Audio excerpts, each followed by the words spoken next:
ഇന്നത്തെ വീഡിയോയിൽ മാംഗോസ്റ്റിൻ എങ്ങനെ നമുക്ക് അടിപൊളിയായിട്ട് നട്ട് പിടിപ്പിച്ചെടുക്കാമെന്നതിനെ കുറിച്ചിട്ടാണ് കാണിക്കുന്നത്. അപ്പോൾ ഞാൻ ഇതേപോലെ ഒരു മാംഗോസ്റ്റിൻ്റെ കുഞ്ഞു തൈയായിരുന്നു. അതൊരു കുഞ്ഞു ഗ്രോ ബാഗിലായിട്ട് നമുക്ക് നേഴ്സറിയിൽ നിന്ന് കിട്ടുമല്ലോ, കറുപ്പ് കളറിലെ ഗ്രോ ബാഗിൽ.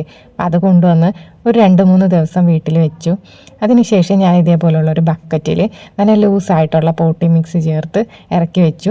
ഏകദേശം ഈ ഒരു പരുവം അപ്പോൾ ഞാൻ മണ്ണിലേക്ക് ഇറക്കി വെക്കാനായിട്ട് പോവുകയാണ്. അപ്പോൾ മണ്ണിൽ ഇറക്കി വെക്കുമ്പോൾ ശ്രദ്ധിക്കേണ്ട കുറച്ച് കാര്യങ്ങളൊക്കെയാണ് ഈ വീഡിയോയിൽ പറയുന്നത്. മണ്ണിലേക്ക് ഇറക്കി വെക്കുന്നതിന് മുമ്പായിട്ട് ബക്കറ്റിൽ നിന്ന് മാറ്റുമ്പോൾ തന്നെ ഞാൻ കുറച്ച് സ്യൂഡോമോണസ് ഇതേപോലെ വെള്ളത്തിൽ കലക്കിയിട്ട് ഇതേപോലെ ഒഴിച്ചു കൊടുക്കുന്നുണ്ട്. അപ്പം അങ്ങനെ ചെയ്യുമ്പോൾ വേരിന് എന്തെങ്കിലുമൊക്കെ കേടുപാടോ ചെടിക്ക് എന്തെങ്കിലുമൊക്കെ ഫംഗസ് ബാധയൊക്കെ ഉണ്ടെങ്കിൽ അതൊക്കെ മാറിക്കിട്ടും. അപ്പം ഇങ്ങനെ ചെയ്തതിന് ശേഷം നമുക്ക് ആ കുഴിയിൽ കൂടി കുറച്ച് സ്യൂഡോമോണസോ ട്രൈക്കോഡർമയോ ഇട്ട് കൊടുക്കണം. വലിയ വില കൊടുത്ത് മാർക്കറ്റിൽ നിന്ന് വാങ്ങുന്ന ഈ പഴം നമ്മുടെ വീട്ടുമുറ്റത്ത് എളുപ്പത്തിൽ വളർത്തിയെടുക്കാം. മാംഗോസ്റ്റിൻ നടുമ്പോൾ കുറച്ച് കാര്യങ്ങളൊക്കെ ശ്രദ്ധിക്കണം. ആദ്യത്തെ കാര്യം നല്ല തൈകൾ തിരഞ്ഞെടുക്കുക എന്നുള്ളതാണ്. വിത്ത് മുളച്ച് തൈകൾ കായ്ക്കാൻ 8 മുതൽ 10 വർഷം വരെ സമയമെടുക്കും.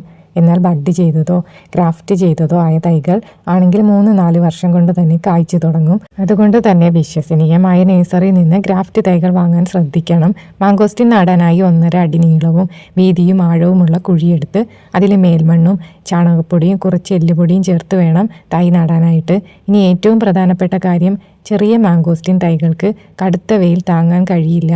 അതുകൊണ്ട് ആദ്യത്തെ 2-3 വർഷം തൈകൾക്ക് മുകളിൽ ഓലയോ നെറ്റോ ഉപയോഗിച്ച് തണൽ നൽകണം. വലിയ മരമായി കഴിയുമ്പോൾ അത്യാവശ്യം വെയിലൊക്കെ ആവശ്യമാണ്. മാംഗോസ്റ്റിൻ എപ്പോഴും ഈർപ്പമുള്ള മണ്ണാണ് ഇഷ്ടം. അതുകൊണ്ട് വേനൽക്കാലത്ത് കൃത്യമായി നനച്ചു കൊടുക്കണം. ചെടിയുടെ ചുവട്ടിൽ വെള്ളം കെട്ടിക്കിടക്കാൻ അനുവദിക്കരുത്.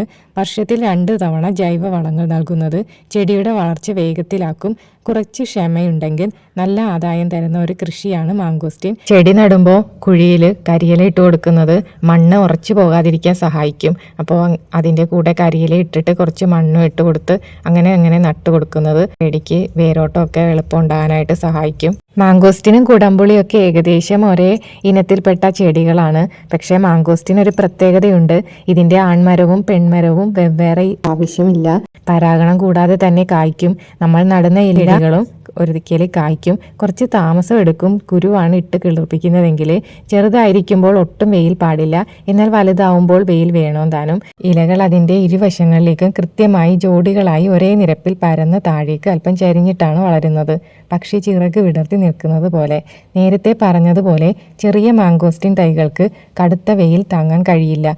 ഈ ഇലകൾ കുട പോലെ 2 വശത്തേക്കും വിടർന്നു നിൽക്കുന്നത് വഴി ചെടിയുടെ പ്രധാന തണ്ടിലേക്കും ചുവട്ടിലേക്കും കടുത്ത വെയിൽ നേരിട്ട് അടിക്കുന്നത് തടയുന്നു. ഇത് മണ്ണിലെ ഈർപ്പം നിലനിർത്താൻ ചെടിയെ സഹായിക്കും. മാംഗോസ്റ്റിൻ ആദ്യത്തെ 2-3 വർഷം പതുക്കെ വളരുന്ന ഒരു ചെടിയാണ്. ഇതിൻ്റെ വേരുകൾ വളരെ ബലഹീനമായത് കൊണ്ടാണ് ഇങ്ങനെ സംഭവിക്കുന്നത്. തലേ ദിവസത്തെ പുളിച്ച കഞ്ഞിവെള്ളത്തിൽ ഒരു കോഴിമുട്ട നന്നായി അടിച്ച് ചേർക്കുക. ഇതിലേക്ക് 5 ഇരട്ടി വെള്ളം ചേർത്ത് ഇലകളുടെ ഇരുവശത്തും തളിച്ചു കൊടുക്കുക. ഇതിലെ അമിനോ ആസിഡുകൾ ഇലകളുടെ വളർച്ച വേഗത്തിലാക്കും. അപ്പോൾ നമ്മൾ ചെടിയൊക്കെ നട്ടു കൊടുത്തിട്ടുണ്ട്. ഇനി നമുക്ക് ഇതിൻ്റെ അപ്ഡേറ്റ്സ് ഒക്കെ ഇനി വരുന്ന വീഡിയോയിൽ കാണാം. അപ്പോൾ വീഡിയോ ഇഷ്ടമായിട്ടുണ്ടെങ്കിൽ ലൈക്ക് ചെയ്യുകയും ഷെയർ ചെയ്യുകയും സബ്സ്ക്രൈബ് ചെയ്യുകയൊക്കെ ചെയ്യണം. Thank you.